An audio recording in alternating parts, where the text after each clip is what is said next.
मेरे साथ senior artist मौजूद है। जी हाँ, बिल्कुल सही समझ रहे हैं, हमारे साथ विनय गुप्ता जी मौजूद हैं। आपका बहुत स्वागत है सरभल संगम में। जो आपने एक आर्ट दिखाया है, किस तरीके का आर्ट रहा, कहाँ से आपको प्रेरणा मिली इस आर्ट के लिए? मेरी चाइल्ड हुए बचपन में मेरी मदर मेरी टीचर थी, और उससे थोड़ा बड़ी हुई तो मेरे पेरेंट्स, मदर खास करके चाहती थी कि सन साइंस लो, मैथ्स लो, इंग्लिश में आगे जाकर के मतलब पीजी वगैरह उसमें कर। लेकिन मेरे फादर ने, मेरा मन होता थोड़ा कम था, तो मेरे फादर यानी जिस चीज़ का मन है, आज हम बोलते हैं अपने बच्चों को, नहीं, जो बच्चे का मन है जिस चीज़ में उसमें करने दीजिए, बोलते हैं ना। तो मैंने अपने बेटे के मामले में वही किया, जिस लाइन में फील्ड में तुम्हारा मन है उधर जाओ। तो लेकिन उस समय में मेरे फादर ये कहते थे कि नहीं, जिस फील्ड में आपका मन है उसमें जाओ। तो बस उन्होंने मेरे को सपोर्ट किया कि मैं आर्ट की लाइन में आ गई। लेकिन पता तब भी नहीं था कि मैं आर्टिस्ट ही बनने वाली हूँ, कुछ नहीं पता था सर एक साथ। बस धीरे धीरे मेरा रुझान बढ़ता गया। पेंटिंग तो मेरी बचपन से ही चल रही थी, पेंटिंग का लेवल चेंज होता चला गया। मीडियम्स आपको देखें तो मीडियम में, सारे ही मीडियम में मैं काम कर लेती हूँ। Pencil, charcoal, sketch, water, acrylic, oil and all Tanjore, glass Tanjore, कुछ नहीं छोड़ा करने से।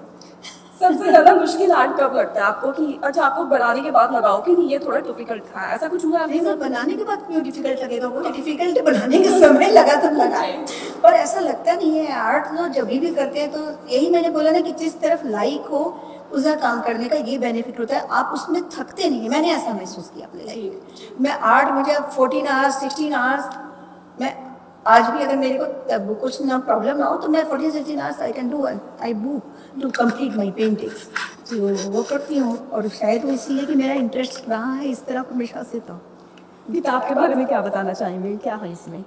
इसमें ये जो मेरा करेंट एग्जीबिशन है बीकानेर हाउस मेन गैलरी में चल रहा है, इसी में डिविनिटी के ऊपर मैंने काम किया है। डिविनिटी ट्रीज के ऊपर, ट्रीज में भी मैं डिविनिटी मैं देखती हूँ, भगवान का प्रेरणा स्रोत। ट्री एक ऐसी चीज़ है जो कि हम बचपन से लेकर के लास्ट तक देखते हैं, और हमें सब कुछ इसमें इसी से ही मिलता है। तो ट्री हमारे लिए, ट्री हमारे इंडियन उसमें पूजा भी जाता है। आप देखेंगे कि मेरी तो पेंटिंग है कि बुद्धा है, बुद्धा ने भी बोधि ट्री के नीचे जाकर के लिया अपना स्पिरिचुअल, उनको बोध की प्राप्ति हुई। हमारे यहाँ कामधेनु, हमारे कल्प वृक्ष, और यही आप जिसके नीचे खड़े हैं। तो इसमें मैंने पेंटिंग में दिखाया है हेवन एंड, इसका तो कनेक्शन दिखाया है। इसका नाम है आपका द ब्लू हेवन।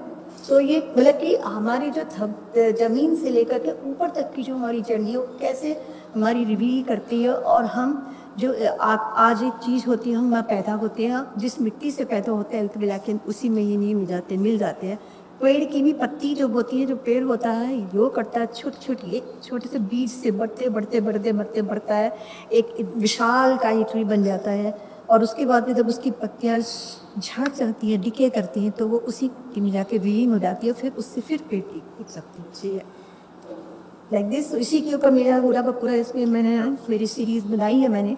तो उसमें डिफरेंट इसमें क्या क्या है कुछ? इसमें पेंटिंग, इसमें कैटलॉग में क्रिटिक्स के हैं, मिस्टर रॉबिन्सन का है, मारवा स्टूडियो के प्रेसिडेंट मिस्टर संदीप मानवत है, परमजीत सर आर्ट कॉलेज के प्रिंसिपल एंड IFX के फॉर्मर चेयरमैन रह चुके हैं, उनका है। मेरा लाइटअप है divinity, and mister Sandeep Marwah, mister Jitendra Jarika sir eminent senior art director, Umesh mister collector. मैंने दिखाया कि इकोस फ्रॉम हेवन। अब जैसे ये इकोस फ्रॉम हेवन, तो इसमें ये जो मैंने डॉम शेप दी है, डॉम शेप से आप लोग शायद सब लोग जानते हो कि हमारे सभी के कल्चर में, किसी भी रिलीजन में डॉम शेप का बहुत ज़्यादा गुरहार है। हमारे मंदिरों में भी ये शेप पाई जाती है और मॉस्क में पाई जाती है। तो सभी रिलीजन्स में ज़्यादातर आपको ये शेप मिलती है। तो ये मतलब कि शेप में कुछ तो खास है ना, जो ये मिल रही है। तो ये मतलब पवित्रता का वो है सूचक है कि बहुत ही पायस है। उसको मैंने उसी तरीके से इकोज ऑफ द हेवन की हेवनली शेप ली है, और इसको ऊपर में काम किया सर। जी, आपको अब कितना टाइम लगता है पेंटिंग करने में और आर्ट करने में? पूरा टाइम कितना लगता है? ये तो बड़ा क्वेश्चन है कि मेरे को आर्ट करने में कितना टाइम, अगर मैं दिन भर भी 1 घंटे बैठी हूँ तो कितना टाइम लगेगा? आप सोचिए 4-4 मंथ में ये पेंटिंग कंप्लीट है। तो वो ड्यूरेशन पीरियड हमारा बड़ा मजा आता है, 10 hours 12 hours 14 hours depends on the. अभी तक कितने पेंटिंग आप करती है? कभी काउंट नहीं किया मैं कितनी सीरीज कर चुकी हूँ, 5-6 सीरीज तो कर चुकी हूँ, 400-500 पेंटिंग करीब कर चुकी हूँ। अपना टाइम दिया। हाँ, मैं 30 ईयर से इसमें हूँ। मैंने अभी तक ये मेरा 31वां सोलो है और 100 पेंटिंग मैंने खुद शुरू की है। इतना इशू नहीं हो पाया फैमिली में रह रहे हैं, फिर फैमिली का सपोर्ट पूरा मिलता है या फिर थोड़ा सी प्रॉब्लम भी होती है? देखिए मैरिज प्रॉब्लम सबके साथ होती है, चलती है। सपोर्ट पे फैमिली का मिले बिना तो कुछ होता नहीं है, आप कर नहीं सकते। लेकिन सबसे मेरे सपोर्टिव हैं मेरे बेटे हैं जीव गुप्ता। उन्होंने हमेशा से मुझे बहुत बचपन से लेके आज तक सपोर्ट, मैंने कहा सबसे ज़्यादा स्ट्रॉन्ग सपोर्ट जो आप कहते हैं ना एक बैक में वो करे क्यों जी। और पेंटिंग आर्ट को आप कितना आगे लेके करना चाहते हैं भाई साहब? ये प्लीज थोड़ा सा आर्ट को जय बारो कृष्ण। अब इस पेंटिंग आर्ट को कितना आगे लेके जाना चाहते मैं इसको truly end of my life तक करना चाहती हूँ। और मैं ये मतलब कि कुछ ऐसा है ही मेरा सपना कि जो मेरे मास्टर्स आर्टिस्ट है जिस लेवल तो पहुँचे नहीं काश में भी उनके पास सही जी? उनके समकक्ष से कुछ ऐसा कर सकूँ दुनिया में। खुद ने कुछ नाम माँ से पूछा, उन्होंने फर्स्ट आर्टिस्ट किया। जो अब बच्चे आ रहे हैं, क्या वो पेंटिंग में जो रुचि रखते हैं उनको क्या संदेश दे दीजिए? नहीं, पेंटिंग में रुचि रखते हैं। पेंटिंग में रुचि रखने से एक तो देखिए ये जरूरी नहीं है कि वो पेंटर ही बन जाए, आर्टिस्ट ही बन जाए। आपका पेंटिंग से बहुत बड़ा मेडिटेशन होता है, माइंड को रिलैक्स करता है पेंटिंग। कलर्स की अलग थेरेपी होती है। कलर्स आपको बहुत रिलैक्स करते हैं। हर कलर जैसे ब्लू है, ग्रीन है और काम एंड क्वाइट ब्लू है, तो कुछ है आपके वार्म कलर्स हैं, तो इनका भी हमारी लाइफ पे हमारे मूड पे सब पे बहुत ज़्यादा फर्क पड़ता है।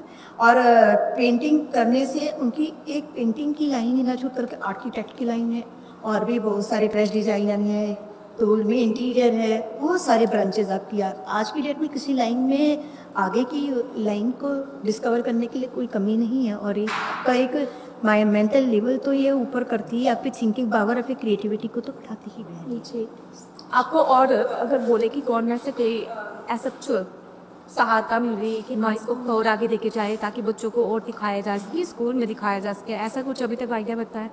नहीं, गवर्नमेंट से सहायता तो नहीं मिल रही है। मैंने सच को इसके पीछे मैं रुकी भी नहीं कि मुझे गवर्नमेंट से सहायता मिल ही जाए, लेकिन मिलेगी तो बतलाई के इससे अच्छा कुछ नहीं होगा। कि ऑफकोर्स अच्छा तो लगता है कि गवर्नमेंट से आपको कुछ बेनिफिट मिले तो आप और बड़े प्लेटफॉर्म पे और बड़ा जाने की सोच सकते हैं। जी, आपको बहुत बहुत शुक्रिया हमारे साथ जुड़ने के लिए और इतनी अच्छी आर्ट के बारे में आपने बताया दर्शकों को, और दर्शक भी उम्मीद करते हैं कि ऐसे आर्ट हमें और भी आगे देखने को मिलता रहे।